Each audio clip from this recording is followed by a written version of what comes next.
Hello everyone, this is Casper from Draftable. I'm the product lead and I'm here to give you a high-level demonstration of running a comparison in Draftable for NetDocuments users.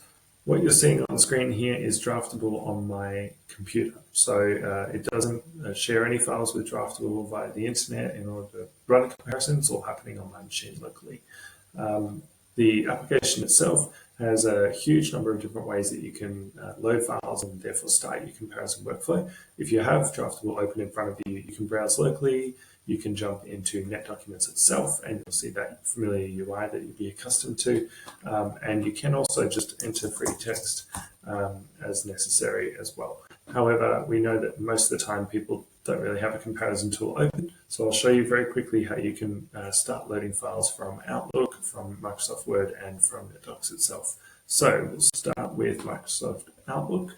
Here you can see I've got an email in Outlook, but I've got a Draftable tab with our add-in, and that gives me a few different options up here. So the first thing to show you is just that you can actually drag and drop files directly from Outlook, which is probably the most common way that people will load files. But if you prefer, you can right-click, you can add to compare that way. You can use the compare attachments command at the top there.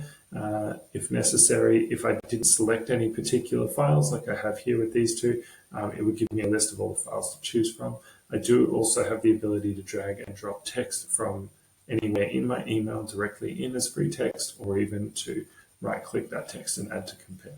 Now, inside of Microsoft Word, it's a slightly different set of commands, but the same principle applies. You have a Draftable tab from our add-in, which then gives you these commands. So I can choose to load a file in Word open as my older document or my original document.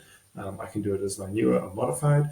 I have the option to compare all of the open documents I have, or the two documents that I choose from any open Word files. And I also have the ability to compare this with the latest version inside of my DMS, if it is in fact a DMS file.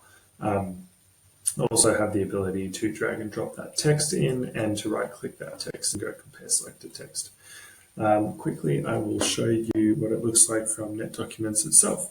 Very simply, and most people with NetDocs will be familiar with this, you have the Send to Application option for any file that you select. In this case, I've got a file with 3 versions. I've selected version 3 automatically by loading that file. However, I can hit Compare Versions, which will actually bring up all the available versions for me to then select the 2 that I would like to compare. I'm going to use those 2. And off we go. If I ever change my mind, I can pull that up by just hitting that select version option there. Now with Draftable, you do have the option, if you want, to just open directly into Microsoft Word as either a track change file or a static redline. But in this case, I'll demonstrate what it looks like inside of Draftable. Profiles on the right-hand side here is our rendering sets. You have a full suite of profile settings, like how to display your changes and what types of things you would like to see marked up or not marked up. Now I'll hit compare. What you're going to see is Draftable opening up a PDF view of the redline inside of our purpose-built PDF viewer. It's got a lot of features for facilitating an easy comparison review, which I'll show to you in a moment. However, just because I've opened it inside of a PDF viewer doesn't mean I'm locked into that format. So here you can see my output. There's the red line. I've got a dynamic, clickable, filterable change list on the right-hand side. I can click on any change and jump to it. I can use the next change, previous change buttons up here as well. If I want to open the file in any format, as a track change, as a red line, but actually a docx, change pages only, I can do that directly from this viewer. I also have the option, of course, to save to NetDocs as a file, as a new version, as an attachment, as a related file, as an attachment to an older file or a newer file. Lastly, I'm just going to show you what it looks like when you send an email with a comparison. So in this case, again, I've got that full flexibility. I want to share it as a PDF, but I'm just going to retitle it as redline. I am going to also include the modified file as a PDF. And lastly, I'm going to include the departures table as well, which I will show you what that looks like in a second. And I'll include that as the email body rather than as a separate attached document.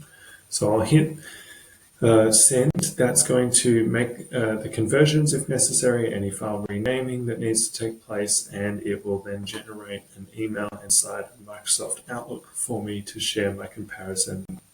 And you can see there's my renamed redline file, there's my input file that I converted, and there's also my track changes file that I also wanted to have. And this, what you're seeing in the email body, is the departures table. And the value of this is that it actually gives you a bit like a change list, but you can see the full text around changes. And you do actually get that clause reference as well if it's a numbered clause, preamble if it appears before any numbering, which just makes it a little bit easier for people to complete their reviews with some review notes and commercial impact columns there available as well. So that can also be generated as a docx output, and is one of our more recent typesetting features that people are quite enjoying.